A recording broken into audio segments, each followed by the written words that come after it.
The rest of the story. Roy walked up and threw a cartoon on Walt's desk. Walt looked at it and said, "That's not your style."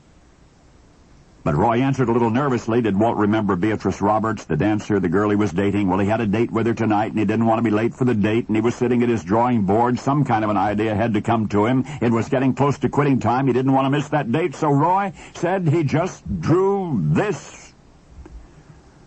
Walt stared at the cartoon again. "No good?" Roy asked. But Walt kept staring because the cartoon itself was not really bad. But then he snapped his fingers and said, "It's the caption, that's what's wrong. The title, Champs and Chumps. Where on earth had Roy come up with a title like that?" Well, Roy shrugged, said it was getting late, he'd have to draw something, and give it a caption. After all, they were sketches of silly sporting events, people trying to set ridiculous records. Champs and Chumps seemed appropriate somehow. But the problem was, Walt said, the people Roy had depicted were neither. They were just a bunch of fellows performing oddball athletic stunts. Indeed, here was a drawing of a man who walked backward from coast to coast. Here were two gentlemen named Hillman and Lawson who ran 100 yards in 11 seconds in a three-legged race. Here's a Frenchman who stayed underwater for 6.5 minutes. An Australian who made more than 11,000 jump rope jumps in 4 hours. All of them interesting enough, Walt admitted, but none of them either a champ or a chump.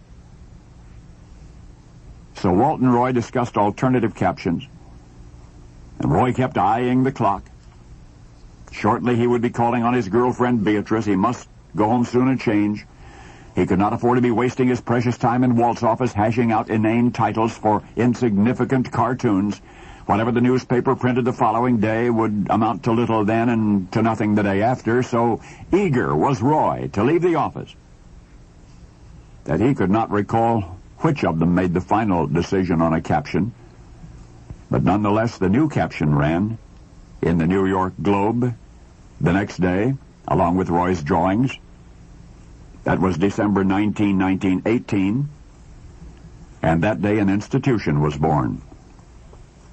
For once upon a time, there was a young sports cartoonist who ran fresh out of ideas for his daily feature, until he remembered the bizarre items that he had been saving in a drawer. Even still, you might never have heard of him had the newspaper's sports editor, Walter St. Dennis, not talked Roy into a better caption, one destined to become the most famous feature title in journalism. For Roy continued to publish bizarre items, sports-related and otherwise. He continued to illustrate them until people in 30 countries knew his name as well as they knew their own. By then, he had chosen a new first name for himself, Robert L. Ripley. Of course, the cartoon caption that replaced Champs and Chumps you know as Believe It or Not. And now you know the rest of the story.